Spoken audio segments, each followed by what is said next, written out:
Di bawah komando Antasari Azhar, Komisi Pemberantasan Korupsi atau KPK menjadi lembaga anti rasuah yang sangat ditakuti para koruptor. Bahkan, Antasari berani mengusut kasus korupsi yang menyeret besan dari presiden saat itu. Namun, semua itu berubah pada 14 Maret tahun 2009. Seorang direktur dibunuh dengan 2 tembakan di kepala. Nama Antasari terseret dalam kasus ini. Kisah cinta segitiga diduga menjadi motif dalam pembunuhan ini. Siapakah wanita yang menjadi motif pembunuhan ini? Benarkah Antasari dalam pembunuhan? Apakah Antasari hanya korban kriminalisasi untuk membungkam KPK? Inilah kronologi kasus pembunuhan berencana yang menewaskan Nasruddin Zulkarnain.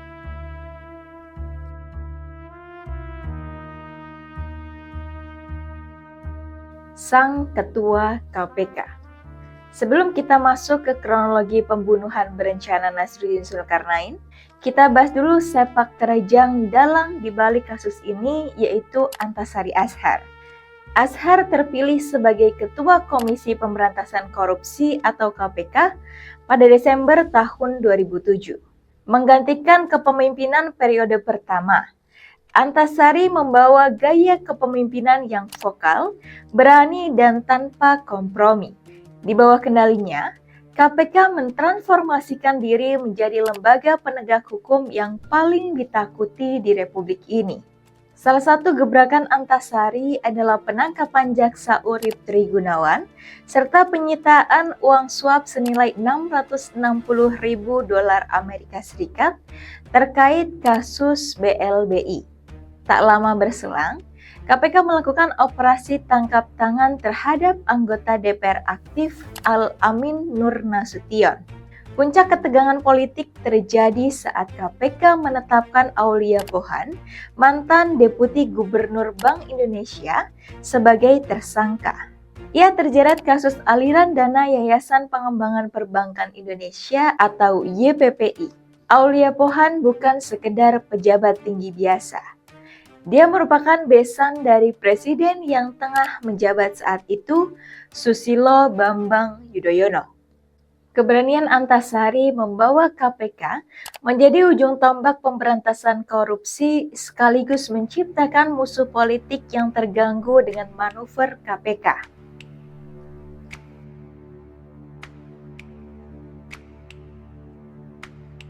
Kronologi pembunuhan Nasruddin. Sabtu 14 Maret 2009 di kawasan Padang Golf Modern Cikokol, Tangerang, Nasruddin Zulkarnain, Direktur PT Putra Rajawali Banjaran, anak perusahaan dari BUMN PT Rajawali Nusantara Indonesia, datang ke lokasi tersebut untuk bermain golf. Nasruddin dikenal sebagai pengusaha yang memiliki jaringan komunikasi luas di kalangan pejabat. Namun belakangan ini, ia dilaporkan sedang mengalami tekanan berat terkait persoalan internal korporasi dan urusan pribadinya. Sekitar pukul 14.00 waktu Indonesia Barat, setelah selesai bermain golf, Nasruddin berjalan menuju mobil BMW Silver bernomor polisi B191EL. Ia mengambil posisi duduk di kursi belakang sebelah kiri. Sementara sopir pribadinya yang bernama Suparmin bersiap di balik kemudi. Mobil kemudian bergerak perlahan meninggalkan area parkir Padang Golf menuju jalan keluar untuk kembali ke Jakarta. Tepat saat mobil memperlambat lajunya di dekat pintu keluar flyover, sebuah sepeda motor Yamaha Scorpio yang dikendarai oleh 2 orang tidak dikenal melaju cepat memotong dan mendekati sisi kiri mobil BMW tersebut. Tanpa ada peringatan apapun, pria yang dibonceng langsung mencabut senjata api jenis revolver dan melepaskan 2 tembakan terarah dari jarak dekat menembus kaca jendela mobil. 2 butir peluru bersarang tepat di pelipis kanan dan bagian belakang kepala Nasruddin Zulkarnain. Korban langsung terkulai tidak sadarkan diri di dalam kabin mobil yang bersimbah darah. Suparmin yang panik segera memacu kendaraan menuju Rumah Sakit Cengkareng. Sebelum akhirnya korban dipindahkan ke Rumah Sakit Pusat Angkatan Darat atau RSPAD Gatot Subroto untuk penanganan darurat. Setelah bertahan selama hampir 24 jam dalam kondisi kritis, Nasruddin dinyatakan meninggal dunia pada Minggu 15 Maret tahun 2009.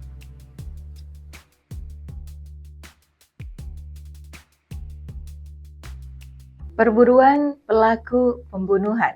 Kasus penembakan seorang direktur BUMN di Siang Bolong ini menggemparkan publik. Polda Metro Jaya langsung membentuk tim khusus untuk memburu para pelaku. Penyelidikan awal bergerak cepat dengan melacak rekam jejak komunikasi korban, menganalisis plat nomor kendaraan di sekitar lokasi, serta mengumpulkan keterangan dari para saksi mata di tempat kejadian perkara. Dalam waktu kurang dari 2 bulan, aparat kepolisian berhasil menggulung 5 orang yang bertindak sebagai tim eksekutor lapangan. Mereka adalah Daniel Daen Sabon yang bertindak sebagai sang penembak, Hendrikus Kiawalen selaku koordinator lapangan, serta 3 anggota tim pendukung lainnya yaitu Heri Santoso, Ali Hasan, dan Eduardus Dopo BT. Penangkapan kelompok ini menjadi kunci pertama yang membuka tabir operasi pembunuhan tersebut. Kelima eksekutor ini mengaku sama sekali tidak mengenal sosok Nasruddin Zulkarnain secara pribadi dan tidak memiliki motif dendam personal apapun. Mereka bersedia melakukan tindakan ekstrim tersebut karena dijanjikan bayaran finansial yang besar. Hal ini menunjukkan bahwa ada aktor intelektual di balik kasus pembunuhan ini.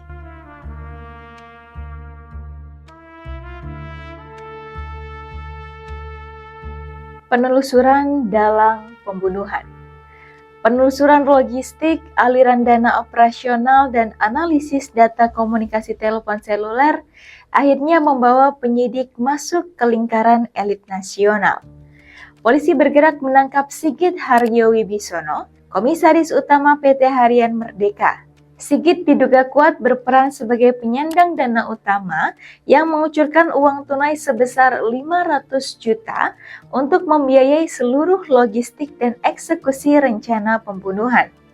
Polisi kemudian menangkap Kombes Pol Williardi Wizard, seorang perwira menengah kepolisian yang pernah menjabat sebagai Kapolres Jakarta Selatan. Peran Williardi sangat vital dalam struktur ini. Dia bertindak sebagai penghubung dan penyedia eksekutor lapangan. Pengakuan dari para pelaku yang terlibat semua mengarah pada satu nama, yaitu Antasari Azhar. Pada awal Mei 2009, nama Antasari Azhar secara resmi masuk ke dalam berita acara pemeriksaan atau BAP sebagai orang yang diduga kuat berada di puncak rantai komando operasi pembunuhan ini. Sang ketua KPK ini dituduh sebagai aktor intelektual dari pembunuhan Nasruddin Zulkarnain.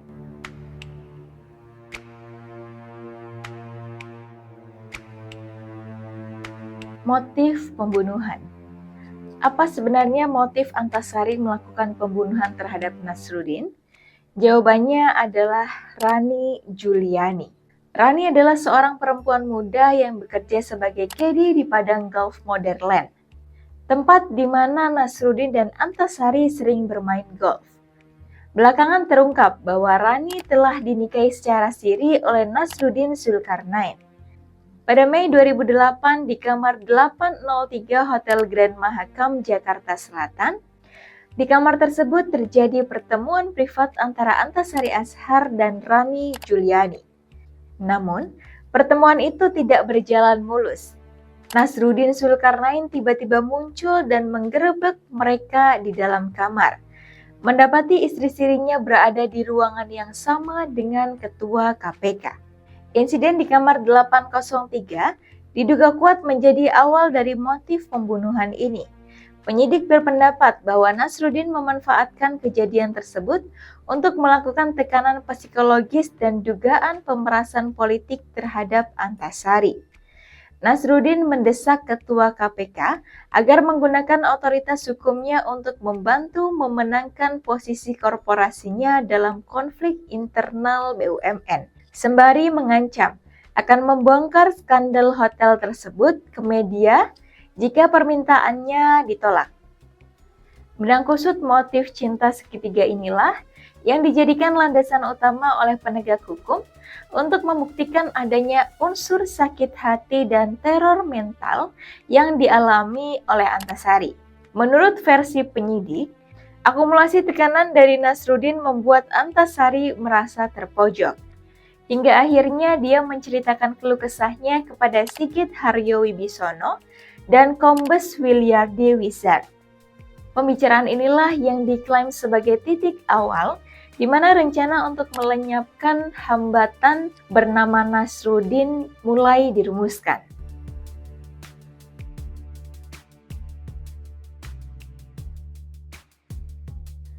Penangkapan Antasari Azhar. Pada Senin 4 Mei 2009, Antasari Azhar mendatangi markas Polda Metro Jaya. Awalnya, kedatangan sang ketua KPK diposisikan sebagai saksi untuk memberikan klarifikasi. Namun, setelah menjalani pemeriksaan intensif selama berjam-jam di ruang penyidik, status hukumnya berubah menjadi tersangka utama. Antasari disangka mengotaki pembunuhan berencana Nasruddin Zulkarnain. Penangkapan ini menggemparkan publik. Presiden Susilo Bambang Yudhoyono mengeluarkan keputusan presiden untuk memberhentikan sementara Antasari Azhar dari jabatannya sebagai ketua KPK. Opini masyarakat langsung terbelah menjadi dua kubu. Kubu pertama memandang penangkapan ini sebagai bukti nyata dari asas persamaan di depan hukum atau equality before the law, di mana pejabat tertinggi sekalipun tidak bisa lolos jika melakukan tindak pidana murni. Namun, kubu kedua yang terdiri dari para aktivis anti korupsi dan pengamat politik mencium aroma balas dendam dan operasi pembungkaman tingkat tinggi. Kecurigaan terhadap upaya kriminalisasi mencuat bukan tanpa alasan. Penangkapan Antasari terjadi tepat ketika KPK sedang mematangkan penyidikan terhadap beberapa kasus korupsi besar yang sensitif. Publik mulai mempertanyakan kebetulan ini. Apakah Antasari benar-benar terseret dalam pusaran cinta segitiga berdarah? Ataukah dia sengaja didepak menggunakan skandal agar badai pemberantasan korupsi di Indonesia bisa diredam?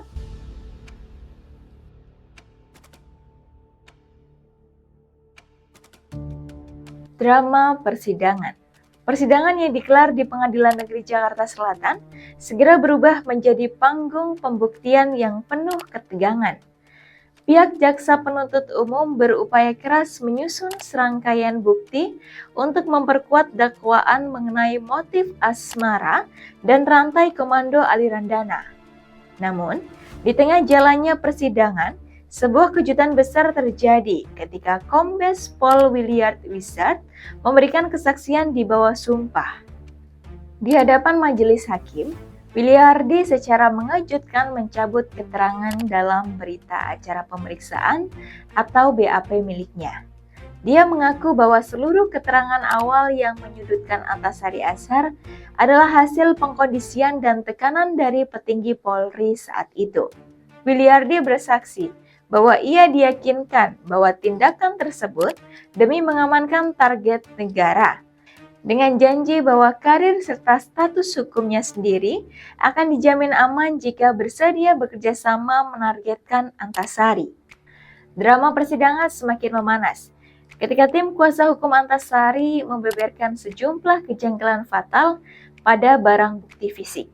Salah satu yang paling disorot adalah raibnya baju yang dikenakan oleh korban Nasruddin Zulkarnain saat autopsi dilakukan. Padahal, baju tersebut merupakan bukti krusial untuk menganalisis residu bubuk mesiu guna menentukan jarak tembak yang sebenarnya secara ilmiah. Pihak Antasari juga mempertanyakan perbedaan hasil analisis forensik kaliber peluru dan arah tembakan yang dinilai tidak cocok dengan jenis senjata api eksekutor. Kendati ruang sidang dipenuhi oleh rentetan kesaksian yang mengindikasikan adanya rekayasa kasus, pihak jaksa tetap bergeming pada dakwaan awal bahwa Antasari adalah otak di balik pembunuhan berencana ini.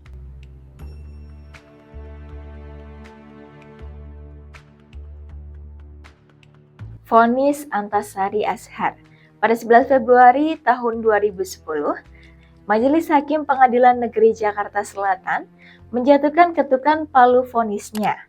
Antasari Azhar dinyatakan terbukti secara sah dan meyakinkan atas pembunuhan berencana terhadap Nasruddin Zulkarnain.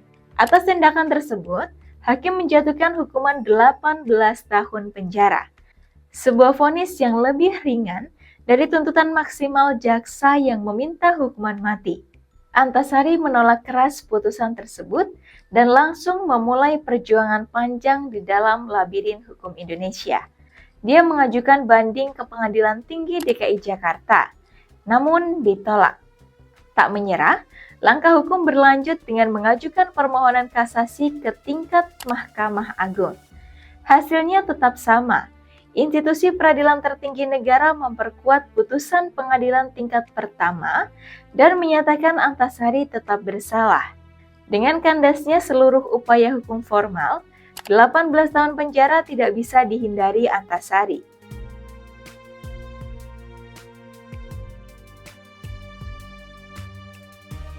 Setelah mendekam selama kurang lebih 7,5 tahun di dalam tahanan dan mendapatkan berbagai remisi, Antasari akhirnya bebas pada 10 November tahun 2016. Antasari Azhar secara resmi dinyatakan bebas bersyarat setelah memenuhi syarat sanksi hukum menjalani 2/3 masa hukuman.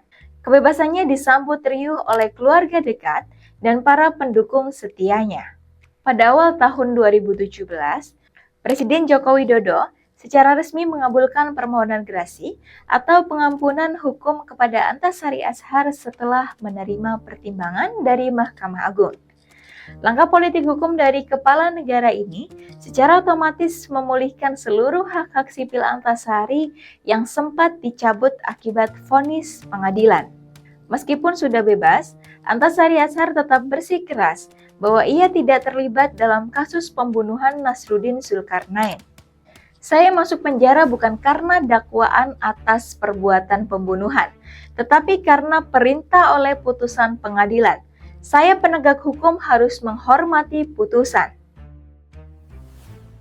Antasari menyatakan telah mengikhlaskan semua yang terjadi secara lahir dan batin. Ia memilih untuk tidak lagi memperpanjang kegaduhan atau membalas dendam dengan membongkar pihak-pihak yang ia sebut merekayasa kasusnya dan menyerahkan keadilan sepenuhnya kepada Tuhan.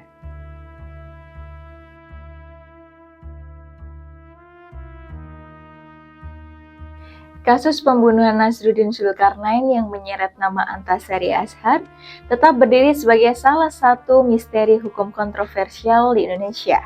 Kejanggalan mengenai pencabutan BAP saksi kunci hingga bantahan SMS ancaman memperkeruh misteri kasus pembunuhan ini. Sang ketua KPK yang membuat lembaga anti rasuah ini ditakuti pada zamannya akhirnya tumbang dalam skandal cinta segitiga berdarah.